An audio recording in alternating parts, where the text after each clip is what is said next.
भगवद्गीतेचा उपदेश. भगवद्गीतेचा तिसरा उपदेश हा आहे की मृत्यूला घाबरणं व्यर्थ आहे. भगवान श्रीकृष्ण म्हणतात, हा संसार मृत्यूलोक आहे. ज्याचाही जन्म झाला आहे तो एक दिवस नक्की मृत्यू पावणार. त्याचा आरंभ झाला आहे, त्याचा अंत नक्की होणार. आपण ते थांबवू शकत नाही. जसे आपण रोज कपडे बदलतो तसे आपली आत्मा नवीन शरीर धारण करते. मृत्यू फक्त या आयुष्याचा एक नवीन आरंभ आहे, या जगण्याचा अंत नाही. आत्मा कधीही मरत नाही आणि ना कोणी त्याला मारू शकते. पण मृत्यूची भीती माणसाला नेहमी वाटत राहते. मृत्यूचे दुःख सुद्धा माणसाला सगळ्यात जास्त असते. एका झाडावर दोन पक्ष्यांची जोडी राहत असे. त्या दोघांचे एकमेकांवर खूप प्रेम होते. त्यांनी बरोबर जगण्या मरण्याची शपथ घेतली होती. एक दिवस तिथे एक शिकारी आला आणि त्याने बाण मारून तिथे झाडावर बसलेल्या मादी पक्षाला मारले. तेव्हा एकटा राहिलेला नर पक्षी रडू लागला आणि म्हणू लागला की मी तुझ्याशिवाय कसा जगू. तुझ्याऐवजी माझा मृत्यू झाला असता तर माझे आयुष्य तुला मिळाले असते. तो रडून रडून खूप विलाप करू लागला. तेवढ्यात त्या शिकाऱ्याने दुसरा बाण मारला आणि त्या नर पक्षाला सुद्धा मारले. वास्तविक ही कहाणी आपलीच आहे.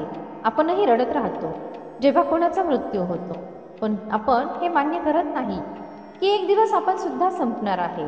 आपणही त्या मृत्यूच्या झाडावरच बसलेलो आहे.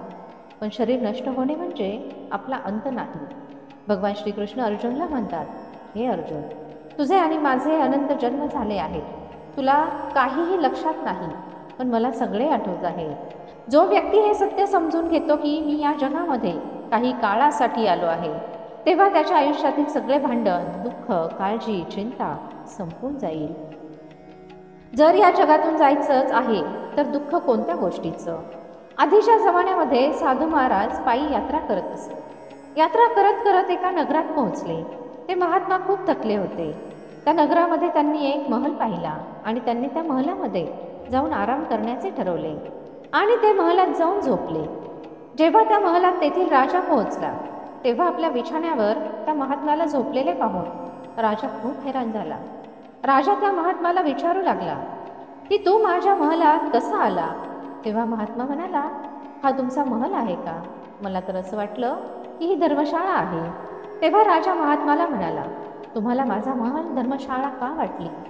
तेव्हा महात्मा राजाला म्हणाला, तुझ्या आधी या महालामध्ये कोण राहत असे?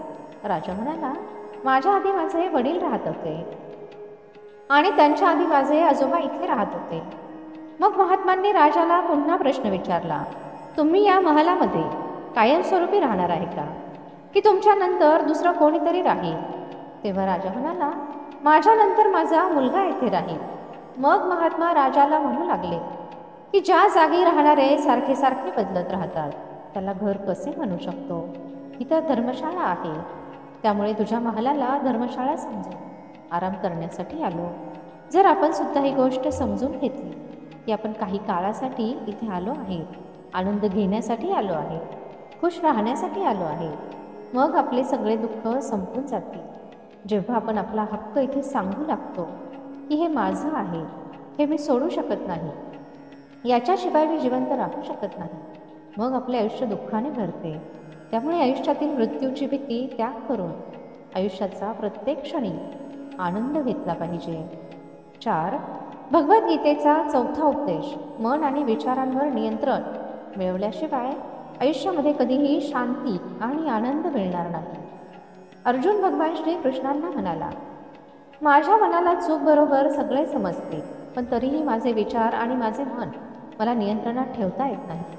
मला जे करायचे असते ते करू शकत नाही आणि जे करायचे नसते ते माझे मन माझ्याकडून जबरदस्ती करून घेते. त्यामुळे मी बेचैन झालो आहे, मला शांती मिळत नाही. त्यावेळी भगवान श्रीकृष्ण अर्जुनला म्हणाले, तुला तुझे मन आणि विचार योग्य दिशेने नेण्यासाठी प्रयत्न करावे लागतील, अभ्यास करावा लागेल आणि हे एक दिवसांचे काम नाही. जोपर्यंत तू तुझे मन आणि विचारांच्या गुलामीचा त्याग करणार नाही तोपर्यंत तुला या आयुष्यामध्ये कधीही शांतता मिळणार नाही. एक राजा होता. तो खूप बेचैन आणि काळजीत राहत असे. एक दिवस तो त्याच्या गुरूंकडे आणि म्हणाला, माझे मन खूप बेचैन आहे आणि मी खूप चिंतेत आहे. माझ्याजवळ सगळं काही आहे, पण मी आनंदी नाही, माझ्या मनाला शांतता नाही. तेव्हा गुरु राजाला म्हणाले, तुझ्या नगरामध्ये जर असा कोणी व्यक्ती असेल ज्याने शांतता मिळवली आहे, तू त्याचा एक दिवस शर्ट घाल तुझ्या आयुष्यात सुद्धा शांतता येईल. तेव्हा राजा खूप आनंदी झाला आणि म्हणाला की हे खूप सोपे काम आहे. त्यानंतर तो त्याच्या राजमहालात आला आणि सगळ्यांना म्हणू लागला, तुमच्यापैकी ज्याला शांतता आणि समाधान मिळाले आहे त्याने त्याचा शर्ट मला द्या. त्यामधली तू जेवढेही धन मागेल मी त्याला देईन. सगळे लोक एकमेकांचे तोंड पाहू लागले. त्यांच्या मनात पैशांची लालच आली, पण सगळ्यांना एकमेकांविषयी माहिती होते. त्यापैकी कोणाच्याही आयुष्यामध्ये शांतता आणि समाधान नव्हते. सगळे त्यांची मान खाली घालून उभे राहिले. मग त्या राजाने संपूर्ण नगरामध्ये दवंडी पिटवली की ज्याला शांतता आणि समाधान मिळाले आहे त्याने मला त्याचा शर्ट आणून द्यावा. तो जेवढं मागेल तेवढं त्याला धन दिलं जाईल. पण एकही व्यक्ती अशी मिळाली नाही की शांती मिळाली आहे. वास्तविक जेव्हा कोणाचा मृत्यू होतो तेव्हा आपण म्हणतो ती व्यक्ती शांत झाली. कधी कोणत्या जिवंत माणसासाठी असे ऐकले नाही की तो शांत झाला. राजाचे सैनिक संपूर्ण नगरामध्ये शोधत होते. तेव्हा त्यांना एका झाडाखाली एक महात्मा साधू तपश्चर्या करताना दिसले. त्यांच्या चेहऱ्यावर शांतता आणि समाधान होते. ते सैनिक त्या महात्मा साधूंजवळ येऊन म्हणाले, तुम्ही शांती प्राप्त केली आहे का? समाधान मिळवले आहे का? तेव्हा महात्मा म्हणाले, मी पूर्णपणे शांत आहे. तेव्हा राजाचे सैनिक त्याला राजाजवळ घेऊन आले. तेव्हा राजाने महात्मा साधूंना विचारले, तुम्हाला शांती आणि समाधान मिळाले आहे का?